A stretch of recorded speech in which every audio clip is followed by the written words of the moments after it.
Hello, Saints. My name is Jeff. I'm a pastor in Utah, exploring everything I can about the Church of Jesus Christ of Latter-day Saints. And as I record this video right now in Salt Lake City, there are thousands of people at the conference center paying their respects to President Russell M. Nelson, who recently passed away. And I found out about his passing the morning after he passed away, and it just so happened to be a day that I was leaving to go out of town for a week, and I knew I was going to be very much tied up, and I didn't have the opportunity to provide more immediate thoughts, but I did want to take the time to pay my respects to Russell M. Nelson, and to also just express my condolences to all my Latter-day Saint friends who are deeply affected by his passing. Most Latter-day Saints I've spoken to feel that there's a lot of celebration that occurs around the life of a man who lived to 101 years old and accomplished a lot, even aside from his role as the president of the church. He was a very accomplished doctor and saved a lot of lives through what he did. So this was a great man, regardless of whether you sat under their authority or not, which I didn't as a Protestant evangelical. And in full transparency, one of the things that can be a little bit tricky here is members of the Church of Jesus Christ of Latter-day Saints regard their president as a prophet, and those outside of the LDS Church don't.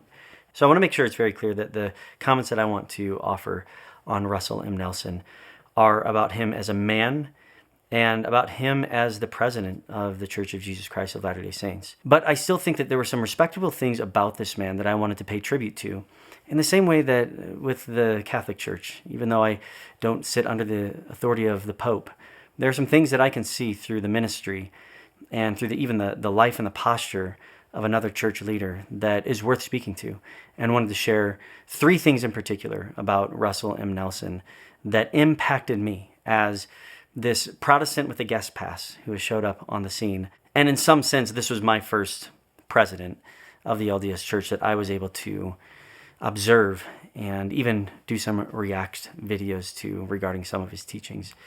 The first thing that comes to mind when I think of Russell M. Nelson is how he was the one that made a more official encouragement to Latter-day Saints to be intentional when it came to using the full name of the Church of Jesus Christ of Latter-day Saints, rather than the moniker Mormons. And the reason why I think that's an important thing that made a big impact on me is because that happened not too long before I started doing Hello Saints. So as I was coming in and saying Mormon this, Mormon that, and I had people explaining, hey, hit the brakes on that. We're not really doing that anymore. At first, from my Protestant evangelical friends, they were saying, well, this is just a marketing ploy, a rebrand to make them seem more like mainstream Christianity. Okay, that's not necessarily what Latter-day Saints communicated to me.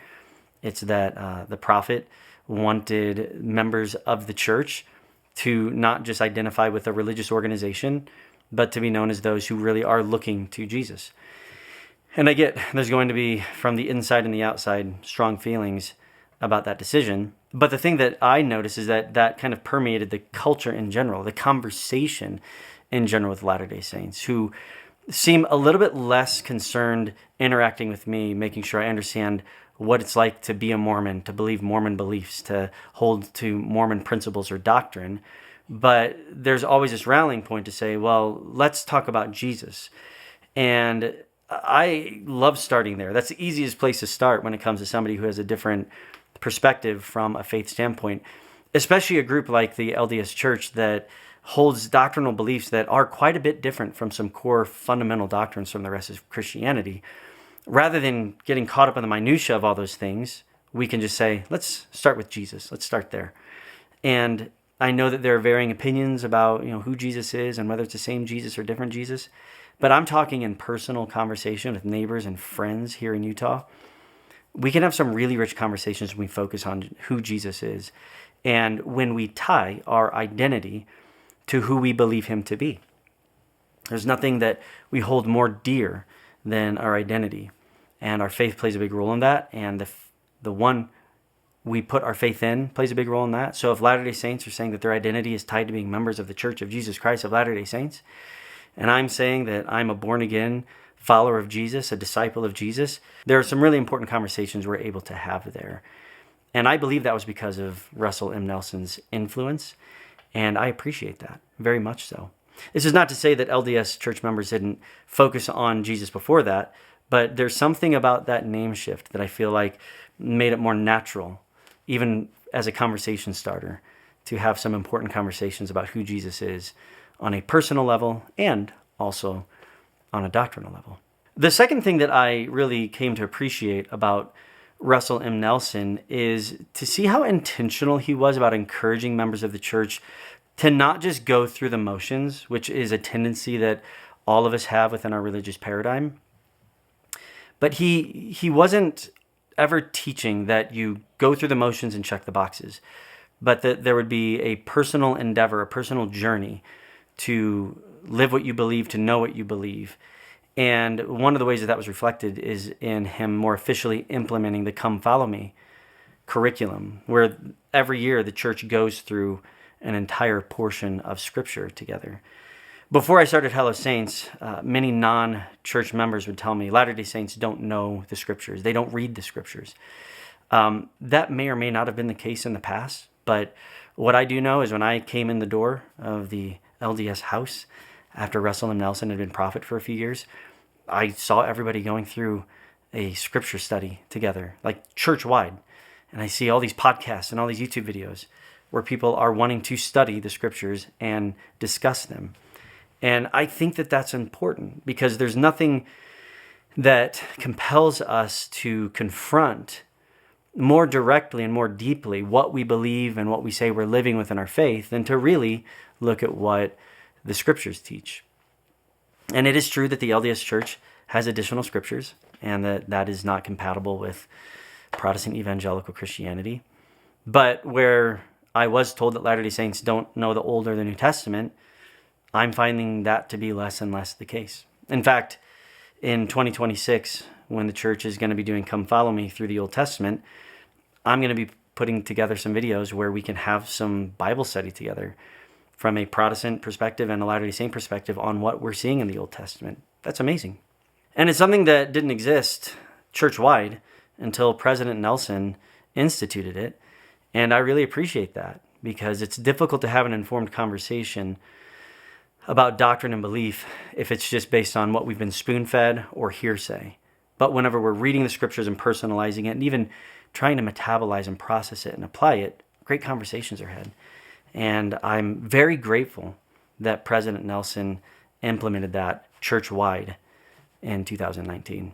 And lastly, and most importantly, this one's easy. This is the legacy that this man left behind. And I think that this doesn't just go for me. This goes for a lot of church members. And that is a man who really passionately and gently called people within the LDS Church and outside the LDS Church to be peacemakers. I mean, this is something that comes right out of the Sermon on the Mount, out of Matthew chapter 5, where Jesus says, "Blessed are the peacemakers, for they will be called children of God." I can rally to that place. And I came into Hello Saints with that desire and with that posture. The whole fight criticism with curiosity is really the idea of like, I don't want to come in here to just try to prove everybody wrong, but as an olive branch, say, I'm going to ask some questions. Let's, through peaceful, respectful dialogue, give one another the dignity to learn from one another, rather than me just kind of barge in the door and tell you what you believe and why you're wrong, which I believe is undignified and it's never going to be productive. To say, I just want to hear what you believe. This is what I've heard you believe. Tell me if that's accurate or inaccurate. And that's not always a cut and dry conversation, but that's not really the point. Like, there's going to be complications when talking through doctrine, especially if it's evolved over time. But it's about the heart. It's about the posture. And that's why I think it's important to honor that aspect of who President Nelson was. I believe at his heart, he was a peacemaker. And I believe that one who taught time and time again in the last couple years of his life the importance of being peacemakers, not just with people who are curious about what we believe, but maybe even people who contend with or might even be adversarial. Still to call people to a peacemaking posture is beautiful. And I really respected and humbly received that teaching, even as someone who didn't necessarily feel that I was under his leadership per se. Truth is truth, and I believe that that is a truth that all of us should strive toward. And I believe that it is an honorable thing that he was the type of man who wanted to leave that type of legacy. A legacy that has been echoing even before his passing through various conference talks from President Oaks, and even in the most recent conference. I just heard that rattling around through the dialogue. It's more important now than ever when he passes away just a couple weeks after a tragedy takes place in Utah in front of a student body at Utah Valley University, which is about 70% Latter-day Saint and 30% non-Latter-day Saint, all over contention surrounding political and social issues. His passing happening on the same day as a horrible, egregious tragedy that took place in Grand Blanc, Michigan, with the shooting that killed 4 people and traumatized a lot of individuals and hurt a lot of my friends who are in the church. Allowing that call to be peacemakers into these moments, into these days that are filled with so much darkness and contention is really important, and it inspired me. That was the first thing I thought of when I saw the news that took place that same day. And one might say, isn't it disappointing that he passed away on a day that something so terrible happened? On one hand, yes, it is. It's very unfortunate. On the other hand, what I observed as an outsider is that tragedy didn't overshadow President Nelson's death. His legacy as a peacemaker reverberated through that difficult situation and beyond. So much to the point that church members who were deeply affected by that situation decided to start raising money for the shooter's family. That represents a heart that I admire, because it is really at the heart of what I think Russell M. Nelson was teaching as peacemakers. To be able to look at a tragedy like that and say, everything about it's awful, and we want to do what we can to bring support, forgiveness, and peace into the tumultuous evil that is causing so much upheaval in our world right now. It's something that is just so beautiful to me. It's a beautiful fruit that I'm going to honor. And there are a lot of Protestant evangelicals who are out there seeing everything that's taking place with the passing of President Nelson and with the shooting. And they're saying, yeah, but Latter-day Saints believe this. You're not going to get that here. As I've said in other videos, there comes a point where yeah, but is really inappropriate. There's no yeah, but here.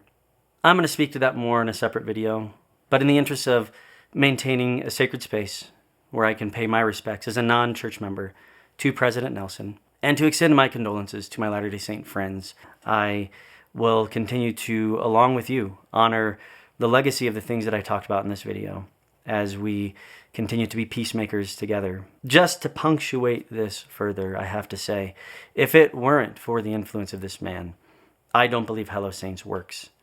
I believe his focus on who Jesus was, his call for individuals to look at what scriptures teach, and his gentle call for everyone to be peacemakers fall directly in line with the heart and the vision of Hello Saints. And by you taking up that call and allowing him to lead you accordingly, we've been able to have some great conversations here that I want to continue to have on this channel. So much love to you, my Latter-day Saint friends, and my wife Joy also extends her love and condolences.